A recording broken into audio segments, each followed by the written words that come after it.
ಓಂ ಶಾಂತಿ. ತಾರೀಕು 1/1/2025 ಪ್ರಾತಃ ಮುರಳಿ. ಮಧುರ ಮಕ್ಕಳೇ, ನೀವು ಜ್ಞಾನದ ಮಳೆಯನ್ನು ಸುರಿಸಿ ಹಸಿರನ್ನಾಗಿ ಮಾಡುವಂತಹವರು ಆಗಿದ್ದೀರಿ. ನೀವು ಧಾರಣೆಯನ್ನು ಮಾಡಿ ಮತ್ತು ಮಾಡಿಸುವವರಾಗಬೇಕು. ಪ್ರಶ್ನೆ: ಯಾವ ಮೋಡವು ಮಳೆ ಸುರಿಸುವುದಿಲ್ಲ, ಅದಕ್ಕೆ ಯಾವ ಹೆಸರನ್ನು ಕೊಡುವುದು? ಉತ್ತರ: ಅದಕ್ಕೆ ನಿರ್ಬಲ ಮೋಡವೆಂದು ಕರೆಯಲಾಗುತ್ತದೆ. ಯಾರು ದೃಢವಾಗಿರುತ್ತಾರೆ ಅವರು ಮಳೆಯನ್ನು ಸುರಿಸುತ್ತಾರೆ. ಒಂದು ವೇಳೆ ಧಾರಣೆಯಾಗಿದ್ದೇ ಆದರೆ ಜ್ಞಾನದ ಮಳೆಯನ್ನು ಸುರಿಸದೇ ಇರಲು ಸಾಧ್ಯವಿಲ್ಲ. ಯಾರು ಧಾರಣೆ ಮಾಡಿ ಅನ್ಯರಿಗೆ ಮಾಡಿಸುವುದಿಲ್ಲವೋ ಅವರ ಹೊಟ್ಟೆಯು ಬೆನ್ನಿಗೆ ಅಂಟಿಕೊಂಡಿರುತ್ತದೆ. ಅವರು ಬಡವರಾಗಿರುತ್ತಾರೆ, ಪ್ರಜೆಗಳಾಗಿ ಹೋಗುತ್ತಾರೆ. ಪ್ರಶ್ನೆ: ನೆನಪಿನ ಯಾತ್ರೆಯಲ್ಲಿ ಮುಖ್ಯ ಪರಿಶ್ರಮ ಯಾವುದಿದೆ? ಉತ್ತರ: ತನ್ನನ್ನು ಆತ್ಮನೆಂದು ತಿಳಿದು ತಂದೆಯನ್ನು ಬಿಂದು ರೂಪದಲ್ಲಿ ನೆನಪು ಮಾಡುವುದು. ತಂದೆಯು ಯಾರಾಗಿದ್ದಾರೆ, ಹೇಗಿದ್ದಾರೆಯೋ ಅದೇ ಸ್ವರೂಪದಿಂದ ಯಥಾರ್ಥ ನೆನಪು ಮಾಡುವುದರಲ್ಲಿಯೇ ಪರಿಶ್ರಮವಿದೆ. ಗೀತೆ: ಯಾರು ಪ್ರಿಯತಮನ ಜೊತೆಯಿದ್ದಾರೆ? ಓಂ ಶಾಂತಿ. ಹೇಗೆ ಸಾಗರದ ಮೇಲೆ ಮೋಡಗಳಿದೆ ಎಂದರೆ ಆ ಮೋಡಗಳ ತಂದೆಯು ಸಾಗರನಾಗಿದ್ದಾರೆ. ಯಾವ ಮೋಡವು ಸಾಗರದ ಮೇಲಿದೆಯೋ ಅವರಿಗಾಗಿ ಮಳೆ ಸುರಿಯುತ್ತದೆ. ಆ ಮೋಡವು ಸಹ ನೀರನ್ನು ತುಂಬಿಕೊಂಡು ನಂತರ ಮಳೆ ಸುರಿಸುತ್ತದೆ. ನೀವು ಸಾಗರನ ಬಳಿ ತುಂಬಿಕೊಳ್ಳಲು ಬರುತ್ತೀರಿ. ಸಾಗರನ ಮಕ್ಕಳು ಮೋಡಗಳಾಗಿಯೇ ಇದ್ದೀರಿ. ಯಾರು ಮಧುರವಾದ ನೀರನ್ನು, ಜ್ಞಾನವನ್ನು ಸೆಳೆದುಕೊಳ್ಳುತ್ತಾರೆ. ಮೋಡಗಳು ಸಹ ಅನೇಕ ಪ್ರಕಾರದ್ದಿದೆ. ಕೆಲವು ಮೋಡಗಳು ಬಹಳ ಜೋರಾಗಿ ಮಳೆಯನ್ನು ಸುರಿಸುತ್ತವೆ. ಅವರ ಹೆಸರನ್ನು ಸಹ ಗಾಯನ ಮಾಡಲಾಗುತ್ತದೆ. ಹೇಗೆ ಬಹಳಷ್ಟು ಮಳೆಯಾದರೆ ಮನುಷ್ಯರು ಸಂತೋಷ ಪಡುತ್ತಾರೆ, ಇಲ್ಲಿಯೂ ಸಹ ಹಾಗೆಯೇ ಯಾರು ಒಳ್ಳೆಯ ಮಳೆಯನ್ನು ಸುರಿಸುತ್ತಾರೆಯೋ ಅವರ ಮಹಿಮೆಯಾಗುತ್ತದೆ. ಯಾರು ಮಳೆ ಸುರಿಸುವುದಿಲ್ಲವೋ, ಅನ್ಯರಿಗೆ ಜ್ಞಾನವನ್ನು ಹೇಳುವುದಿಲ್ಲವೋ ಅವರ ಹೃದಯವು ಬಲಹೀನವಾಗಿರುತ್ತದೆ. ಅವರ ಹೊಟ್ಟೆ ತುಂಬುವುದಿಲ್ಲ. ಪೂರ್ಣ ರೀತಿಯಲ್ಲಿ ಧಾರಣೆಯಾಗದೇ ಇರುವುದರಿಂದ ಹೊಟ್ಟೆಯು ಹೋಗಿ ಬೆನ್ನಿಗೆ ಅಂಟಿಕೊಂಡಿರುತ್ತದೆ. ಜ್ಞಾನದಲ್ಲಿ ಬಲಹೀನರಾಗಿರುತ್ತಾರೆ. ಬರಗಾಲವು ಬಂದಿತೆಂದರೆ ಮನುಷ್ಯರ ಹೊಟ್ಟೆಯು ಬೆನ್ನಿಗೆ ಅಂಟಿಕೊಂಡಿರುತ್ತದೆ. ಇಲ್ಲಿಯೂ ಸಹ ಧಾರಣೆ ಮಾಡಿ ಮತ್ತು ಧಾರಣೆಯನ್ನು ಮಾಡಿಸುವುದಿಲ್ಲ. ಅಂತಹವರ ಹೊಟ್ಟೆಯು ಬೆನ್ನಿಗೆ ಅಂಟಿಕೊಂಡಿರುತ್ತದೆ. ಯಾರು ಹೆಚ್ಚಾಗಿ ಮಳೆ ಸುರಿಸುವಂತಹವರಿದ್ದಾರೆಯೋ ಅವರು ರಾಜ ರಾಣಿಯರಾಗುತ್ತಾರೆ ಮತ್ತು ಇವರು ಬಡವರಾಗುತ್ತಾರೆ. ಬಡವರ ಹೊಟ್ಟೆಯು ಬೆನ್ನಿಗೆ ಅಂಟಿಕೊಂಡಿರುತ್ತದೆ. ಮಕ್ಕಳು ಚೆನ್ನಾಗಿ ಧಾರಣೆ ಮಾಡಬೇಕು. ಇದರಲ್ಲಿಯೂ ಆತ್ಮ ಪರಮಾತ್ಮನ ಜ್ಞಾನವು ಎಷ್ಟು ಸಹಜವಾಗಿದೆ. ಈಗ ನೀವು ತಿಳಿದುಕೊಳ್ಳುವಿರಿ, ನಾವೆಲ್ಲ ಆತ್ಮಗಳು. ಮೊದಲು ನಮ್ಮಲ್ಲಿ ಆತ್ಮ ಮತ್ತು ಪರಮಾತ್ಮನ ಜ್ಞಾನವಿರಲಿಲ್ಲ. ಆಗ ಹೊಟ್ಟೆಯು ಬೆನ್ನಿಗೆ ಅಂಟಿತ್ತಲ್ಲವೇ? ಮುಖ್ಯವಾದದ್ದು ಆತ್ಮ ಮತ್ತು ಪರಮಾತ್ಮ ಆಗಿದೆ. ಮನುಷ್ಯಾತ್ಮನನ್ನೇ ತಿಳಿದುಕೊಳ್ಳಲಿಲ್ಲವೆಂದರೆ ಪರಮಾತ್ಮನನ್ನು ಹೇಗೆ ತಿಳಿದುಕೊಳ್ಳಲು ಸಾಧ್ಯವಿದೆ? ಎಷ್ಟೊಂದು ದೊಡ್ಡ ವಿದ್ವಾಂಸರು, ಪಂಡಿತರು ಮೊದಲಾದವರಿದ್ದಾರೆ, ಯಾರೂ ಸಹ ಆತ್ಮನನ್ನು ತಿಳಿದುಕೊಂಡಿಲ್ಲ. ಈಗ ನಿಮಗೆ ತಿಳಿದಿದೆ, ಇದರಲ್ಲಿ 84 ಜನ್ಮಗಳ ಅವಿನಾಶಿಯಾದ ಪಾತ್ರವು ತುಂಬಿದೆ. ಆತ್ಮವು ಹೇಗೆ ಆಲ್ರೌಂಡರ್ ಪಾತ್ರವನ್ನು ಅಭಿನಯಿಸುತ್ತದೆ ಎಂದು ಯಾರಿಗೂ ತಿಳಿದಿಲ್ಲ. ಅವರಂತೂ ಆತ್ಮನೇ ಪರಮಾತ್ಮನೆಂದು ಹೇಳಿಬಿಡುತ್ತಾರೆ. ನೀವು ಮಕ್ಕಳಿಗೆ ಆದಿಯಿಂದ ಹಿಡಿದು ಅಂತ್ಯದವರೆಗೆ ಪೂರ್ಣ ಜ್ಞಾನವಿದೆ. ಅವರು ಡ್ರಾಮಾದ ಆಯಸ್ಸನ್ನು ಲಕ್ಷಾಂತರ ವರ್ಷಗಳೆಂದು ಹೇಳಿಬಿಡುತ್ತಾರೆ. ಈಗ ತಮಗೆ ಎಲ್ಲದರ ಜ್ಞಾನ ಸಿಕ್ಕಿದೆ. ತಂದೆಯು ರಚಿಸಿರುವ ಜ್ಞಾನ ಯಜ್ಞದಲ್ಲಿ ಎಲ್ಲದರ ಸ್ವಾಹ ಆಗಲಿದೆ ಎಂಬುದು ನಿಮಗೆ ತಿಳಿದಿದೆ. ಆದ್ದರಿಂದ ದೇಹ ಸಹಿತ ಏನೆಲ್ಲವೂ ಇದೆಯೋ ಅದನ್ನು ಮರೆತು ತನ್ನನ್ನು ಆತ್ಮನೆಂದು ತಿಳಿಯಿರಿ ಎಂದು ತಂದೆಯು ಹೇಳುತ್ತಾರೆ. ತಂದೆಯನ್ನು ಮತ್ತು ಶಾಂತಿಧಾಮ ಮಧುರ ಮನೆಯನ್ನು ನೆನಪು ಮಾಡಿ. ಇದು ದುಃಖಧಾಮವಾಗಿದೆ. ಇದರಲ್ಲಿಯೂ ಸಹ ನಂಬರ್ವಾರ್ ಪುರುಷಾರ್ಥದ ಅನುಸಾರ ತಿಳಿಸಿಕೊಡಲು ಸಾಧ್ಯವಿದೆ. ನೀವು ಜ್ಞಾನದಿಂದ ಸಂಪನ್ನರಾಗಿದ್ದೀರಿ. ಉಳಿದೆಲ್ಲ ಪರಿಶ್ರಮ ನೆನಪಿನ ಮೇಲೆ ಆಧಾರವಾಗಿದೆ.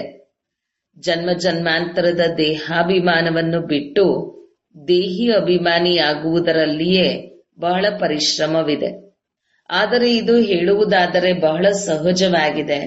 ಆದರೆ ತನ್ನನ್ನು ಆತ್ಮನೆಂದು ತಿಳಿದು ತಂದೆಯನ್ನು ಸಹ ಬಿಂದು ರೂಪದಲ್ಲಿ ನೆನಪು ಮಾಡಿ. ನೆನಪು ಮಾಡುವುದರಲ್ಲಿಯೇ ಪರಿಶ್ರಮವಿದೆ. ತಂದೆಯು ತಿಳಿಸುತ್ತಾರೆ, ನಾನು ಯಾರಾಗಿದ್ದೇನೆಯೋ ಹೇಗಿದ್ದೇನೆಯೋ ಹಾಗೆಯೇ ನೆನಪು ಮಾಡಲು ಕಷ್ಟವಿದೆ. ಹಾಗೆಯೇ ಆ ರೀತಿ ನೆನಪು ಮಾಡುವುದು ಕಷ್ಟವಾಗುತ್ತದೆ. ತಂದೆಯು ಹೇಗಿದ್ದಾರೆಯೋ ಹಾಗೆಯೇ ಮಕ್ಕಳಿರುತ್ತಾರಲ್ಲವೇ. ತನ್ನನ್ನು ತಿಳಿದುಕೊಂಡಿದ್ದೇ ಆದರೆ ತಂದೆಯನ್ನು ತಿಳಿದುಕೊಳ್ಳುತ್ತೀರಿ. ನಿಮಗೆ ತಿಳಿದಿದೆ, ಓದಿಸುವಂತಹವರು ಒಬ್ಬರೇ ತಂದೆಯಾಗಿದ್ದಾರೆ. ಓದಿಸುವಂತಹವರು ಅನೇಕರಿದ್ದಾರೆ. ತಂದೆಯು ರಾಜಧಾನಿಯನ್ನು ಹೇಗೆ ಸ್ಥಾಪನೆ ಮಾಡುತ್ತಾರೆಂದು ನೀವು ಮಕ್ಕಳೇ ತಿಳಿದುಕೊಂಡಿದ್ದೀರಿ. ಬಾಕಿ ಉಳಿದ ಶಾಸ್ತ್ರ ಮುಂತಾದವೆಲ್ಲವೂ ಭಕ್ತಿ ಮಾರ್ಗದ ಸಾಮಗ್ರಿಯಾಗಿದೆ. ತಿಳಿಸಿಕೊಡಲು ನಾವು ಹೇಳಬೇಕಾಗುತ್ತದೆ. ಇದರಲ್ಲಿ ತಿರಸ್ಕಾರದ ಯಾವುದೇ ಮಾತಿಲ್ಲ. ಶಾಸ್ತ್ರದಲ್ಲಿಯೂ ಸಹ ಬ್ರಹ್ಮನ ಹಗಲು ಬ್ರಹ್ಮನ ರಾತ್ರಿ ಎಂದು ಹೇಳುತ್ತಾರೆ. ಆದರೆ ತಿಳಿದುಕೊಂಡಿಲ್ಲ. ರಾತ್ರಿ ಮತ್ತು ಹಗಲು ಅರ್ಧ ಅರ್ಧ ಇರುತ್ತದೆ. ಏಣಿಯ ಬಗ್ಗೆ ಎಷ್ಟು ಸಹಜವಾಗಿ ತಿಳಿಸಲಾಗುತ್ತದೆ. ಮನುಷ್ಯರು ಭಗವಂತನು ಬಹಳ ಸಮರ್ಥನಾಗಿದ್ದಾರೆ, ಅವರು ಏನು ಬೇಕಾದರೂ ಮಾಡಲು ಸಾಧ್ಯವಿದೆ ಎಂದು ತಿಳಿದುಕೊಂಡಿದ್ದಾರೆ. ಆದರೆ ತಂದೆಯು ನಾನು ಸಹ ಡ್ರಾಮಾದ ಬಂಧನದಲ್ಲಿ ಬಂಧಿತನಾಗಿದ್ದೇನೆಂದು ಹೇಳುತ್ತಾರೆ. ಭಾರತದಲ್ಲಿ ಎಷ್ಟೆಲ್ಲ ಆಪತ್ತುಗಳು ಬರುತ್ತವೆ. ಪದೇ ಪದೇ ನಾನು ಬರುತ್ತೇನೆಯೇ? ನನ್ನ ಪಾತ್ರವು ಸೀಮಿತವಾಗಿದೆ. ಯಾವಾಗ ಹೆಚ್ಚು ದುಃಖವಾಗುತ್ತದೆಯೋ ಆಗ ನಾನು ನನ್ನ ಸಮಯದಲ್ಲಿ ಬರುತ್ತೇನೆ. 1 ಸೆಕೆಂಡಿನ ವ್ಯತ್ಯಾಸವೂ ಆಗುವುದಿಲ್ಲ. ಡ್ರಾಮಾದಲ್ಲಿ ಪ್ರತಿಯೊಬ್ಬರದು ಅಕ್ಯುರೇಟ್ ಪಾತ್ರವು ನೋಂದಣಿಯಾಗಿದೆ. ಇದು ಶ್ರೇಷ್ಠಾತಿಶ್ರೇಷ್ಠ ತಂದೆಯ ಅವತರಣೆಯಾಗಿದೆ. ನಂತರ ನಂಬರ್ವಾರ್ ಎಲ್ಲರೂ ಬರುತ್ತಾರೆ. ಕಡಿಮೆ ಶಕ್ತಿ ಉಳ್ಳಂತವರು ಬರುತ್ತಾರೆ. ನೀವು ಮಕ್ಕಳಿಗೆ ಈಗ ತಂದೆಯಿಂದ ಜ್ಞಾನವು ಸಿಕ್ಕಿದೆ. ಅದರಿಂದ ವಿಶ್ವದ ಮಾಲೀಕರಾಗುತ್ತೀರಿ. ನಿಮ್ಮಲ್ಲಿಯೂ ಸಂಪೂರ್ಣ ಶಕ್ತಿಯು ಬಂದು ಬಿಡುತ್ತದೆ. ಪುರುಷಾರ್ಥವನ್ನು ಮಾಡಿ ನೀವು ತಮೋಪ್ರಧಾನರಿಂದ ಸತೋಪ್ರಧಾನರಾಗಿ ಬಿಡುತ್ತೀರಿ. ಬೇರೆಯವರದು ಪಾತ್ರವೇ ಇಲ್ಲ. ನಾಟಕವು ಮುಖ್ಯವಾದುದಾಗಿದೆ. ಇದರ ಜ್ಞಾನವು ನೀವು ಮಕ್ಕಳಿಗೆ ಈಗ ಸಿಗುತ್ತಿದೆ. ಉಳಿದೆಲ್ಲವೂ ಭೌತಿಕತೆಯಿಂದ ಕೂಡಿದೆ. ಏಕೆಂದರೆ ಇದೆಲ್ಲವನ್ನು ಈ ಕಣ್ಣಿನಿಂದ ನೋಡಲಾಗುತ್ತದೆ. ವಿಶ್ವದಲ್ಲಿ ಅತ್ಯದ್ಭುತವಾದವರು ತಂದೆಯಾಗಿದ್ದಾರೆ. ಅವರು ಮತ್ತೆ ಸ್ವರ್ಗವನ್ನೇ ರಚನೆ ಮಾಡುತ್ತಾರೆ. ಅದನ್ನು ಸ್ವರ್ಗ, ಪ್ಯಾರಡೈಸ್ ಎಂದು ಕರೆಯುತ್ತಾರೆ. ಅದರದು ಎಷ್ಟೊಂದು ಮಹಿಮೆ ಇದೆ. ತಂದೆ ಮತ್ತು ತಂದೆಯ ರಚನೆಯದು ಬಹಳ ಮಹಿಮೆ ಇದೆ. ಶ್ರೇಷ್ಠಾತಿಶ್ರೇಷ್ಠ ಭಗವಂತನಾಗಿದ್ದಾರೆ. ಶ್ರೇಷ್ಠಾತಿಶ್ರೇಷ್ಠ ಸ್ವರ್ಗದ ರಚನೆಯನ್ನು ತಂದೆಯು ಹೇಗೆ ಮಾಡುತ್ತಾರೆ, ಇದು ಯಾರೂ ಸಹ ಸ್ವಲ್ಪವೂ ತಿಳಿದುಕೊಂಡಿಲ್ಲ. ಮಧುರ ಅತಿ ಮಧುರ ಮಕ್ಕಳು ಸಹ ನಂಬರ್ವಾರ್ ಪುರುಷಾರ್ಥದ ಅನುಸಾರ ತಿಳಿದುಕೊಂಡಿದ್ದೀರಿ. ಮತ್ತೆ ಅದರ ಅನುಸಾರವಾಗಿ ಪದವಿಯನ್ನು ಪಡೆಯುತ್ತೀರಿ. ಯಾರು ಪುರುಷಾರ್ಥವನ್ನು ಮಾಡಿದ್ದಾರೆಯೋ ಅವರು ಡ್ರಾಮಾನುಸಾರ ಮಾಡುತ್ತಾರೆ. ಪುರುಷಾರ್ಥದ ವಿನಃ ಏನೂ ಸಿಗುವುದಿಲ್ಲ. ಕರ್ಮದ ವಿನಃ 1 ಸೆಕೆಂಡ್ ಸಹ ಇರಲು ಸಾಧ್ಯವಿಲ್ಲ. ಅವರು ಹಠಯೋಗ, ಪ್ರಾಣಾಯಾಮ ಮಾಡುತ್ತಾರೆ. ಇದರಿಂದ ಜಡವಾಗಿ ಬಿಡುತ್ತಾರೆ. ಒಳಗಡೆ ಇರುತ್ತಾರೆ. ಮೇಲೆ ಮಣ್ಣನ್ನು ಹಾಕಲಾಗುತ್ತದೆ. ಮಣ್ಣಿನ ಮೇಲೆ ನೀರನ್ನು ಹಾಕಿದಾಗ ಹುಲ್ಲು ಬೆಳೆಯುತ್ತದೆ. ಆದರೂ ಸಹ ಯಾವುದೇ ಲಾಭವಿಲ್ಲ. ಎಷ್ಟು ದಿನ ಹಾಗೆಯೇ ಕುಳಿತುಕೊಂಡಿರುತ್ತಾರೆ? ಕರ್ಮವನ್ನಂತೂ ಮಾಡಲೇಬೇಕು. ಕರ್ಮ ಸನ್ಯಾಸಿಗಳಂತೂ ಯಾರೂ ಆಗಲು ಸಾಧ್ಯವಿಲ್ಲ. ಬಲೆ ಅಡಿಗೆ ಮುಂತಾದವನ್ನು ಮಾಡುವುದಿಲ್ಲ. ಆದ್ದರಿಂದ ಅವರಿಗೆ ಕರ್ಮ ಸನ್ಯಾಸಿಗಳೆಂದು ಹೇಳಿಬಿಡುತ್ತಾರೆ. ಇದು ಸಹ ಡ್ರಾಮಾದಲ್ಲಿ ಅವರ ಪಾತ್ರವಿದೆ. ಈ ನಿವೃತ್ತಿ ಮಾರ್ಗದವರು ಇಲ್ಲವೆಂದಿದ್ದರೆ ಭಾರತದ ಸ್ಥಿತಿ ಏನಾಗುತ್ತಿತ್ತು? ಭಾರತವು ನಂಬರ್ 1 ಪವಿತ್ರವಾಗಿತ್ತು. ತಂದೆಯು ಮೊಟ್ಟ ಮೊದಲು ಪವಿತ್ರತೆಯನ್ನು ಸ್ಥಾಪನೆ ಮಾಡುತ್ತಾರೆ. ಅದು ಪುನಃ ಅರ್ಧ ಕಲ್ಪ ನಡೆಯುತ್ತದೆ. ಅವಶ್ಯಕವಾಗಿ ಸತ್ಯಯುಗದಲ್ಲಿ 1 ಧರ್ಮ 1 ರಾಜ್ಯವಿತ್ತು. ಪುನಃ ಈಗ ದೈವಿ ರಾಜ್ಯವು ಮತ್ತೆ ಸ್ಥಾಪನೆಯಾಗುತ್ತಿದೆ. ಇಂತಹ ಒಳ್ಳೊಳ್ಳೆಯ ಸ್ಲೋಗನ್ಗಳನ್ನು ಮಾಡಿಸಿ ಮನುಷ್ಯರನ್ನು ಎಚ್ಚರಿಸಬೇಕು. ಪುನಃ ದೇವತಾ ರಾಜ್ಯ ಭಾಗ್ಯವನ್ನು ಪಡೆದುಕೊಳ್ಳಲು ಬನ್ನಿ ಎಂದು ತಿಳಿಸಿ. ಈಗ ನೀವು ಎಷ್ಟು ಚೆನ್ನಾಗಿ ತಿಳಿಸುತ್ತೀರಿ. ಕೃಷ್ಣನನ್ನು ಶ್ಯಾಮ ಸುಂದರ ಎಂದು ಏಕೆ ಕರೆಯಲಾಗುತ್ತದೆ? ಇದು ಸಹ ಈಗ ನೀವು ತಿಳಿದುಕೊಂಡಿದ್ದೀರಿ. ಇತ್ತೀಚಿನ ದಿನಗಳಲ್ಲಿ ಇಂತಹ ಹೆಸರುಗಳನ್ನು ಬಹಳಷ್ಟು ಇಟ್ಟುಕೊಳ್ಳುತ್ತಾರೆ. ಕೃಷ್ಣನೊಂದಿಗೆ ಕಾಂಪಿಟೇಷನ್ ಮಾಡುತ್ತಾರೆ. ಪತಿತರಾಜರು ಹೀಗೆ ಪಾವನ ರಾಜರುಗಳ ಮುಂದೆ ಹೋಗಿ ತಲೆ ಬಾಗುತ್ತಾರೆ. ಆದರೆ ಅವರು ಏನನ್ನಾದರೂ ತಿಳಿದುಕೊಂಡಿದ್ದಾರಾ? ಯಾರು ಪೂಜ್ಯರಿದ್ದರೋ ಅವರೇ ಪೂಜಾರಿಗಳಾಗುತ್ತಾರೆಂಬುದು ನೀವು ಮಕ್ಕಳಿಗೆ ತಿಳಿದಿದೆ. ಈಗ ನೀವು ಮಕ್ಕಳ ಬುದ್ಧಿಯಲ್ಲಿ ಇಡೀ ಚಕ್ರದ ಜ್ಞಾನವಿದೆ. ಇದು ನೆನಪಿದ್ದರೂ ಸಾಕು, ಸ್ಥಿತಿಯು ಬಹಳ ಚೆನ್ನಾಗಿರುತ್ತದೆ. ಆದರೆ ಮಾಯೆಯು ಸ್ಮರಣೆ ಮಾಡಲು ಬಿಡುವುದಿಲ್ಲ, ಮರೆಸಿಬಿಡುತ್ತದೆ. ಸದಾಕಾಲ ಹರ್ಷಿತಮುಖವಾಗಿರುತ್ತದೆ ಎಂದರೆ ನಿಮ್ಮನ್ನು ದೇವತೆಗಳೆಂದು ಕರೆಯಲಾಗುತ್ತದೆ. ಲಕ್ಷ್ಮೀ ನಾರಾಯಣರ ಚಿತ್ರವನ್ನು ನೋಡಿ ಎಷ್ಟೊಂದು ಖುಷಿಯಾಗುತ್ತದೆ. ರಾಧಾಕೃಷ್ಣ ಅಥವಾ ರಾಮಸೀತೆಯರನ್ನು ನೋಡಿದಾಗ ಇಷ್ಟೊಂದು ಖುಷಿಯಾಗುವುದಿಲ್ಲ. ಏಕೆಂದರೆ ಕೃಷ್ಣನಿಗೆ ಶಾಸ್ತ್ರದಲ್ಲಿ ಅಲ್ಲಸಲ್ಲದ ಮಾತುಗಳನ್ನು ಬರೆದಿದ್ದಾರೆ. ಈ ಬ್ರಹ್ಮ ಬಾಬಾರವರು ಸಹ ಶ್ರೀನಾರಾಯಣನಾಗುತ್ತಾರೆ. ಬಾಬಾ ಲಕ್ಷ್ಮೀನಾರಾಯಣರ ಚಿತ್ರವನ್ನು ನೋಡಿ ಸಂತೋಷ ಪಡುತ್ತಾರೆ. ಇನ್ನೆಷ್ಟು ಸಮಯ ಈ ಹಳೆಯ ಶರೀರದಲ್ಲಿರುತ್ತೇವೆ? ಮತ್ತೆ ಹೋಗಿ ರಾಜಕುಮಾರರಾಗುತ್ತೇವೆ. ಮಕ್ಕಳು ಸಹ ಈ ರೀತಿ ತಿಳಿಯಬೇಕು. ಈ ಗುರಿ ಧ್ಯೇಯ ಇದೆಯಲ್ಲವೇ? ಇದನ್ನು ಕೇವಲ ನೀವೇ ತಿಳಿದುಕೊಂಡಿದ್ದೀರಿ. ಖುಷಿಯಲ್ಲಿ ಎಷ್ಟೊಂದು ಗದ್ಗದಿತರಾಗಬೇಕು. ಎಷ್ಟು ಓದುತ್ತೀರೋ ಅಷ್ಟು ಶ್ರೇಷ್ಠ ಪದವಿಯನ್ನು ಪಡೆಯುತ್ತೀರಿ. ಓದಲಿಲ್ಲವೆಂದರೆ ಯಾವ ಪದವಿಯೂ ಸಿಗುತ್ತದೆ? ವಿಶ್ವದ ಮಹಾರಾಜ ಮಹಾರಾಣಿಯರೆಲ್ಲಿ? ಸಾಹುಕಾರರೆಲ್ಲಿ? ನೌಕರ ಚಾಕರರೆಲ್ಲಿ? ವಿದ್ಯೆಯಂತೂ ಒಂದೇ ಆಗಿದೆ. ಕೇವಲ ಮನ್ಮನಾಭವ ಮಧ್ಯಾಜೀಭವ. ತಂದೆ ಮತ್ತು ಆಸ್ತಿ, ನೆನಪು ಮತ್ತು ಜ್ಞಾನ. ಇವರಿಗೆ ಬ್ರಹ್ಮರವರಿಗೆ ಎಷ್ಟೊಂದು ಸಂತೋಷವಾಯಿತು. ತಂದೆ ಬ್ರಹ್ಮರವರಿಗೆ ಅಲ್ಲಾ ಸಿಕ್ಕಿದರು. ಆಗ ತನ್ನದೆಲ್ಲವನ್ನು ಕೊಟ್ಟು ಬಿಟ್ಟರು. ಇಷ್ಟೊಂದು ದೊಡ್ಡ ಲಾಟರಿ ಸಿಕ್ಕಿತು, ಮತ್ತೆ ಇನ್ನೇನು ಬೇಕು ಅಂದಾಗ ಮಕ್ಕಳ ಅಂತರ್ಯದಲ್ಲಿ ಎಷ್ಟೊಂದು ಖುಷಿ ಇರಬೇಕು. ಆದ್ದರಿಂದ ಈ ಲಕ್ಷ್ಮೀನಾರಾಯಣರ ಟ್ರಾನ್ಸ್ಲೈಟ್ ಚಿತ್ರವನ್ನು ಎಲ್ಲರಿಗೋಸ್ಕರ ಮಾಡಿಸಿ. ಇದನ್ನು ಮಕ್ಕಳು ನೋಡಿ ಖುಷಿ ಪಡಲಿ. ಶಿವಬಾಬಾ ಬ್ರಹ್ಮರವರ ಮೂಲಕ ನಮಗೆ ಆಸ್ತಿಯನ್ನು ಕೊಡುತ್ತಿದ್ದಾರೆ. ಮನುಷ್ಯರು ಏನನ್ನೂ ತಿಳಿದುಕೊಂಡಿಲ್ಲ, ಸಂಪೂರ್ಣ ತುಚ್ಛ ಬುದ್ಧಿ ಉಳ್ಳವರಾಗಿದ್ದಾರೆ. ಈಗ ನೀವು ತುಚ್ಛ ಬುದ್ಧಿಯವರಿಂದ ಸ್ವಚ್ಛ ಬುದ್ಧಿಯವರಾಗುತ್ತಿದ್ದೀರಿ. ಎಲ್ಲವನ್ನೂ ತಿಳಿದುಕೊಂಡಿದ್ದೀರಿ. ಏನನ್ನೂ ತಿಳಿದುಕೊಳ್ಳುವ ಅವಶ್ಯಕತೆ ಇಲ್ಲ. ಈ ವಿದ್ಯೆಯಿಂದ ನಿಮಗೆ ವಿಶ್ವದ ರಾಜ್ಯಭಾಗ್ಯವು ಸಿಗುತ್ತದೆ. ಆದ್ದರಿಂದ ತಂದೆಗೆ ಜ್ಞಾನಪೂರ್ಣನೆಂದು ಕರೆಯಲಾಗುತ್ತದೆ. ಮನುಷ್ಯರು ಪ್ರತಿಯೊಬ್ಬರ ಹೃದಯವನ್ನು ಪರಮಾತ್ಮ ತಿಳಿದಿದ್ದಾರೆ ಎಂದು ತಿಳಿದುಕೊಂಡಿದ್ದಾರೆ. ಆದರೆ ತಂದೆಯು ಜ್ಞಾನವನ್ನು ಕೊಡುತ್ತಾರೆ.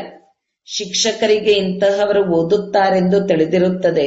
ಬಾಕಿ ಇಡೀ ದಿನದಲ್ಲಿ ಇವರ ಬುದ್ಧಿಯಲ್ಲಿ ಏನೇನು ನಡೆಯುತ್ತಿದೆ ಎಂದು ಕುಳಿತು ನೋಡುತ್ತಾರೇನೋ? ಇದು ಅದ್ಭುತವಾದ ಜ್ಞಾನವಾಗಿದೆ. ತಂದೆಯನ್ನು ಜ್ಞಾನಸಾಗರ, ಸುಖದ ಸಾಗರನೆಂದು ಕರೆಯಲಾಗುತ್ತದೆ. ನೀವು ಸಹ ಈಗ ಮಾಸ್ಟರ್ ಜ್ಞಾನಸಾಗರರಾಗುತ್ತೀರಿ. ನಂತರ ಈ ಬಿರುದು ಕೊನೆಯಾಗುತ್ತದೆ. ನಂತರ ಸರ್ವಗುಣ ಸಂಪನ್ನ 16 ಕಲಾ ಸಂಪೂರ್ಣರಾಗುತ್ತೀರಿ. ಇದು ಮನುಷ್ಯರ ಶ್ರೇಷ್ಠ ಪದವಿಯಾಗಿದೆ. ಈ ಸಮಯದಲ್ಲಿ ಈಶ್ವರೀಯ ಪದವಿ ಇದೆ. ಇದು ಎಷ್ಟೊಂದು ತಿಳಿದು ಮತ್ತು ತಿಳಿಸುವಂತಹ ಮಾತಾಗಿದೆ. ಲಕ್ಷ್ಮೀನಾರಾಯಣರ ಚಿತ್ರವನ್ನು ನೋಡಿ ಬಹಳ ಖುಷಿಯಾಗಬೇಕು. ನಾವೀಗ ವಿಶ್ವದ ಮಾಲೀಕರಾಗುತ್ತೇವೆ. ಜ್ಞಾನದಿಂದಲೇ ಎಲ್ಲಾ ಗುಣಗಳು ಬರುತ್ತವೆ.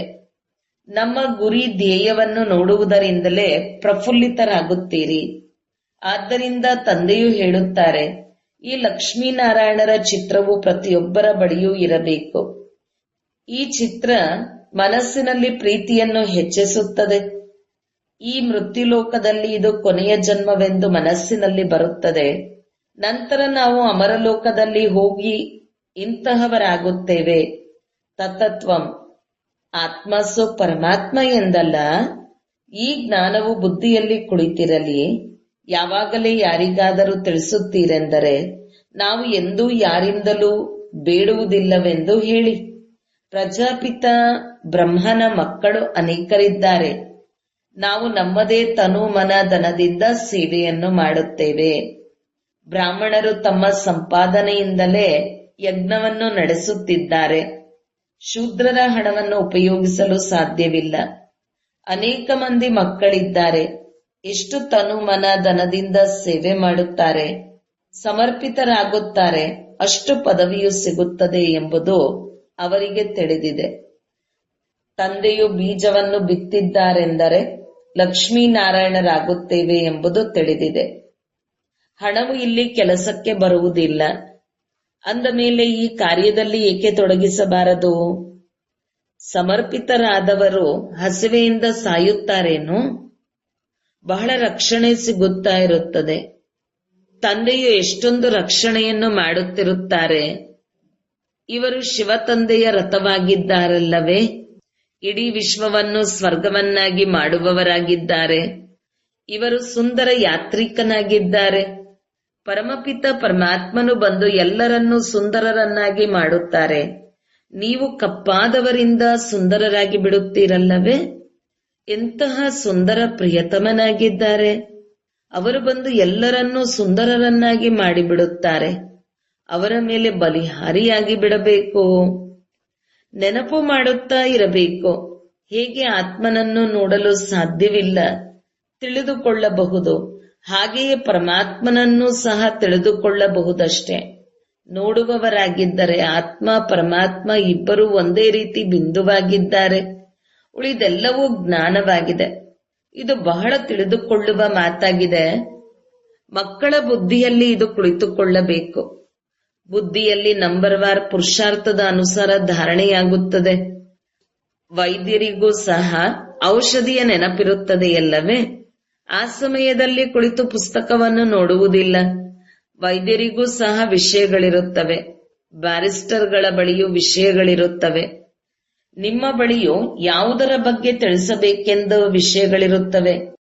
ಕೆಲವರಿಗೆ ಕೆಲವೊಂದು ವಿಚಾರಗಳು ಲಾಭದಾಯಕವೆಂದು ಅನಿಸುತ್ತದೆ. ಕೆಲವರಿಗೆ ಕೆಲವೊಂದು ವಿಚಾರಗಳಿಂದ ಬಾಣವು ನಾಟುತ್ತದೆ. ಜ್ಞಾನ ಬಿಂದುಗಳಂತೂ ಅನೇಕ ಇವೆ. ಯಾರು ಚೆನ್ನಾಗಿ ಧಾರಣೆ ಮಾಡುತ್ತಾರೆಯೋ ಅವರು ಚೆನ್ನಾಗಿ ಸೇವೆ ಮಾಡುತ್ತಾರೆ. ಅರ್ಧಕಲ್ಪದಿಂದ ಮಹಾ ರೋಗಿಗಳಾಗಿದ್ದಾರೆ. ಆತ್ಮವು ಪತೀತವಾಗಿ ಬಿಟ್ಟಿದೆ. ಅದಕ್ಕಾಗಿ ಒಬ್ಬರೇ ಅವಿನಾಶಿ ಸರ್ಜನ್ ಔಷಧಿಯನ್ನು ಕೊಡುತ್ತಾರೆ. ಅವರು ಸದಾ ಕಾಲದ ಸರ್ಜನ್ ಆಗಿರುತ್ತಾರೆ. ಅವರು ಎಂದೂ ರೋಗಿಯಾಗುವುದಿಲ್ಲ. ಉಳಿದೆಲ್ಲರೂ ರೋಗಿಗಳಾಗುತ್ತಾರೆ. ಅವಿನಾಶಿ ಸರ್ಜನ್ ಒಮ್ಮೆಲೆ ಬಂದು ಮನ್ಮನಾಭವದ ಇಂಜೆಕ್ಷನ್ ಹಾಕುತ್ತಾರೆ. ಇಷ್ಟೊಂದು ಸಹಜವಾಗಿದೆ. ಸದಾಕಾಲ ನಿಮ್ಮ ಜೇಬಿನಲ್ಲಿ ಚಿತ್ರಗಳನ್ನಿಟ್ಟುಕೊಳ್ಳಿ. ಬ್ರಹ್ಮ ತಂದೆಯು ನಾರಾಯಣನ ಪೂಜಾರಿಯಾಗಿದ್ದರು. ಲಕ್ಷ್ಮಿಯ ಚಿತ್ರವನ್ನು ತೆಗೆದು ಒಬ್ಬನೇ ನಾರಾಯಣನ ಚಿತ್ರವನ್ನಿಟ್ಟುಕೊಂಡರು. ನಾನು ಯಾರ ಪೂಜೆಯನ್ನು ಮಾಡುತ್ತಿದ್ದೇನೆ ಅದು ನಾನಾಗುತ್ತಿದ್ದೇನೆ ಎಂಬುದು ಈಗ ತಿಳಿಯುತ್ತದೆ. ಲಕ್ಷ್ಮಿಗೆ ವಿದಾಯಿ ಕೊಟ್ಟರೆಂದರೆ ನಾನು ಲಕ್ಷ್ಮಿಯಾಗುವುದಿಲ್ಲವೆಂದು ಪಕ್ಕಾ ಆಯಿತು. ಲಕ್ಷ್ಮಿಯು ಕುಳಿತು ಕಾಲನ್ನು ಒತ್ತುವ ಚಿತ್ರವು ಇಷ್ಟವಾಗುತ್ತಿರಲಿಲ್ಲ. ಅದನ್ನು ನೋಡಿ ಪುರುಷರು ಸ್ತ್ರೀಯರಿಂದ ಕಾಲನ್ನೊತ್ತಿಕೊಳ್ಳಿಸುತ್ತಾರೆ. ಲಕ್ಷ್ಮಿಯು ಅಲ್ಲಿ ಈ ರೀತಿ ಕಾಲನ್ನು ಒತ್ತುತ್ತಾಳೆಯೇ? ಈ ರೀತಿ ಪದ್ಧತಿಗಳೆಲ್ಲವೂ ಅಲ್ಲಿರುವುದಿಲ್ಲ. ಈ ಪದ್ಧತಿಗಳೆಲ್ಲವೂ ರಾವಣನ ರಾಜ್ಯದ್ದಾಗಿದೆ. ಈ ಚಿತ್ರದಲ್ಲಿ ಎಲ್ಲದರ ಜ್ಞಾನವಿದೆ. ಮೇಲೆ ತ್ರಿಮೂರ್ತಿಯೂ ಸಹ ಇದ್ದಾರೆ. ಈ ಜ್ಞಾನವನ್ನು ಇಡೀ ದಿನ ಸ್ಮರಣೆ ಮಾಡಿ. ಆಗ ಬಹಳ ಆಶ್ಚರ್ಯವೆನಿಸುತ್ತದೆ. ಭಾರತವೂ ಸಹ ಸ್ವರ್ಗವಾಗುತ್ತಿದೆ. ಎಷ್ಟು ಒಳ್ಳೆಯ ತಿಳುವಳಿಕೆ ಇದೆ. ಆದರೆ ಮನುಷ್ಯರ ಬುದ್ಧಿಯಲ್ಲಿ ಏಕೆ ಕುಳಿತುಕೊಳ್ಳುವುದಿಲ್ಲ ಎಂಬುದು ಗೊತ್ತಿಲ್ಲ. ಬೆಂಕಿಯು ಬಹಳ ಜೋರಾಗಿ ಹತ್ತಿಕೊಳ್ಳುತ್ತದೆ. ಬೊಂಬಿನ ಕಾಡಿಗೆ ಬೆಂಕಿ ಬೀಳುವುದಿದೆ. ರಾವಣ ರಾಜ್ಯವು ಸಂಪೂರ್ಣ ಸಮಾಪ್ತಿಯಾಗಬೇಕು. ಯಜ್ಞದಲ್ಲಿ ಪವಿತ್ರ ಬ್ರಾಹ್ಮಣರು ಬೇಕು. ಇದು ಬಹಳ ದೊಡ್ಡ ಯಜ್ಞವಾಗಿದೆ. ಇದು ಇಡೀ ವಿಶ್ವದಲ್ಲಿಯೇ ಪವಿತ್ರತೆಯನ್ನು ತರುವಂತದ್ದಾಗಿದೆ. ಆ ಬ್ರಾಹ್ಮಣರು ಸಹ ತಮ್ಮನ್ನು ಬ್ರಹ್ಮನ ಸಂತಾನರೆಂದು ಹೇಳಿಕೊಳ್ಳುತ್ತಾರೆ, ಆದರೆ ಅವರು ಕುಖವಂಶಾವಳಿಗಳಾಗಿದ್ದಾರೆ. ಬ್ರಹ್ಮನ ಸಂತಾನರಂತೂ ಪವಿತ್ರ ಮುಖವಂಶಾವಳಿಗಳಾಗಿದ್ದೀರಲ್ಲವೇ? ಅವರಿಗೆ ಇದನ್ನು ತಿಳಿಸಿಕೊಡಬೇಕು. ಒಳ್ಳೆಯದು. ಮಧುರಾತಿ ಮಧುರ ಅಗಲಿ ಹೋಗಿ ಮರಳಿ ಸಿಕ್ಕಿರುವಂತಹ ಮಕ್ಕಳಿಗೆ ಪ್ರೀತಿಯ ಮಾತಾಪಿತಾ ಬಾಬ್ದಾದರವರ ನೆನಪು, ಪ್ರೀತಿ ಹಾಗೂ ನಮಸ್ತೆ. ಆತ್ಮೀಯ ಮಕ್ಕಳಿಗೆ ಆತ್ಮೀಯ ತಂದೆಯ ನಮಸ್ತೆ. ಧಾರಣೆಗಾಗಿ ಮುಖ್ಯ ಸಾರ. 1. ಸ್ವಚ್ಛ ಬುದ್ಧಿ ಉಳ್ಳವರಾಗಿ ಅದ್ಭುತ ಜ್ಞಾನವನ್ನು ಧಾರಣೆ ಮಾಡಿ ತಂದೆಯ ಸಮಾನ ಮಾಸ್ಟರ್ ಜ್ಞಾನಸಾಗರರಾಗಬೇಕು. ಜ್ಞಾನದಿಂದ ಸರ್ವಗುಣಗಳನ್ನು ಸ್ವಯಂನಲ್ಲಿ ಧಾರಣೆ ಮಾಡಿಕೊಳ್ಳಬೇಕು. 2. ಹೇಗೆ ತಂದೆಯು ತನು ಮನ ಧನವನ್ನು ಸೇವೆಯಲ್ಲಿ ತೊಡಗಿಸಿದರು, ಸಮರ್ಪಣೆ ಮಾಡಿದರು, ಹಾಗೆಯೇ ತಂದೆಯ ಸಮಾನ ತನ್ನದೆಲ್ಲವನ್ನು ಈಶ್ವರಿಯ ಸೇವೆಯಲ್ಲಿ ಸಫಲ ಮಾಡಬೇಕು. ಸದಾ ಪ್ರಫುಲ್ಲಿತರಾಗಿರಲು ಗುರಿ ಧ್ಯೇಯದ ಚಿತ್ರವನ್ನು ಜೊತೆಯಲ್ಲಿಟ್ಟುಕೊಳ್ಳಬೇಕು. ವರದಾನ: ಏಕರಸ ಸ್ಥಿತಿಯ ಮೂಲಕ ಸದಾ ಒಬ್ಬ ತಂದೆಗೆ ಫಾಲೋ ಫಾದರ್ ಮಾಡುವಂತಹ ಪ್ರಸನ್ನ ಚಿತ್ತ ಭವ. ನೀವು ಮಕ್ಕಳಿಗಾಗಿ ಬ್ರಹ್ಮ ತಂದೆಯ ಜೀವನವು ಅಕ್ಯುರೇಟ್ ಕಂಪ್ಯೂಟರ್ ಆಗಿದೆ. ಹೇಗೆ ಇತ್ತೀಚೆಗೆ ಕಂಪ್ಯೂಟರ್ ಮೂಲಕ ಪ್ರತಿಯೊಬ್ಬರು ಪ್ರಶ್ನೆಗೆ ಉತ್ತರ ಕೇಳುತ್ತಾರೆ, ಹಾಗೆಯೇ ಮನಸ್ಸಿನಲ್ಲಿ ಯಾವಾಗ ಯಾವುದೇ ಪ್ರಶ್ನೆ ಎದ್ದು ಬರುತ್ತದೆ, ಏನು, ಏಕೆ, ಹೇಗೆ ಎನ್ನುವುದರ ಬದಲಾಗಿ ಬ್ರಹ್ಮ ತಂದೆಯ ಜೀವನ ರೂಪಿ ಕಂಪ್ಯೂಟರ್ ಅನ್ನು ನೋಡಿ. ಏನು ಮತ್ತು ಹೇಗೆ ಎನ್ನುವ ಪ್ರಶ್ನೆ ಹೀಗೆ ಎನ್ನುವುದರಲ್ಲಿ ಬದಲಾಗಿ ಬಿಡುವುದು. ಪ್ರಶ್ನಚಿತ್ತರಾಗುವ ಬದಲಾಗಿ ಪ್ರಸನ್ನ ಚಿತ್ತರಾಗಿ ಬಿಡುವರು. ಪ್ರಸನ್ನ ಚಿತ್ತ ಅರ್ಥಾತ್ ಏಕರಸ ಸ್ಥಿತಿಯಲ್ಲಿ ಒಬ್ಬ ತಂದೆಯನ್ನು ಫಾಲೋ ಮಾಡುವವರು. ಸ್ಲೋಗನ್: ಆತ್ಮಿಕ ಶಕ್ತಿಯ ಆಧಾರದ ಮೇಲೆ ಸದಾ ಸ್ವಾಸ್ಥ್ಯರಾಗುವ ಅನುಭವ ಮಾಡಿ.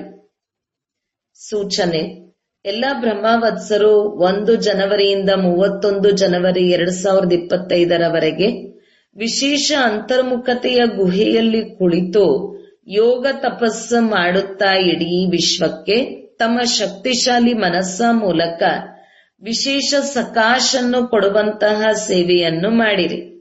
ಇದೇ ಲಕ್ಷ್ಯದಿಂದ ಈ ತಿಂಗಳಿನ ಪತ್ರಪುಷ್ಪದಲ್ಲಿ ಕಲಿಸಿರುವಂತಹ ಅವ್ಯಕ್ತ ಸೂಚನೆಗಳನ್ನು ಪ್ರತಿದಿನದ ಮುರುಳಿಯ ಕೆಳಗಡೆ ಕೊಡಲಾಗುವುದು. ನೀವು ಈ ಪಾಯಿಂಟ್ಸ್ಗಳ ಮೇಲೆ ವಿಶೇಷ ಮನನ ಚಿಂತನೆ ಮಾಡುತ್ತಾ ಮನಸ್ಸ ಸೇವೆಯ ಅನುಭವಿಗಳಾಗಿ ತಮ್ಮ ಶಕ್ತಿಶಾಲಿ ಮನಸ್ಸ ಮೂಲಕ ಸಕಾಶ್ ಕೊಡುವ ಸೇವೆಯನ್ನು ಮಾಡಿರಿ.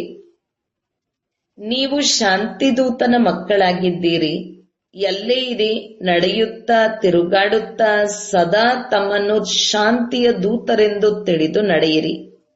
ಯಾರು ಸ್ವಯಂ ಶಾಂತ ಸ್ವರೂಪ ಶಕ್ತಿಶಾಲಿ ಸ್ವರೂಪದಲ್ಲಿ ಸ್ಥಿತರಾಗುತ್ತಾರೆ ಅವರೇ ಅನ್ಯರಿಗೂ ಶಾಂತಿ ಮತ್ತು ಶಕ್ತಿಯ ಸಕಾಶ್ ಕೊಡುತ್ತಿರುತ್ತಾರೆ. ಓಂ ಶಾಂತಿ.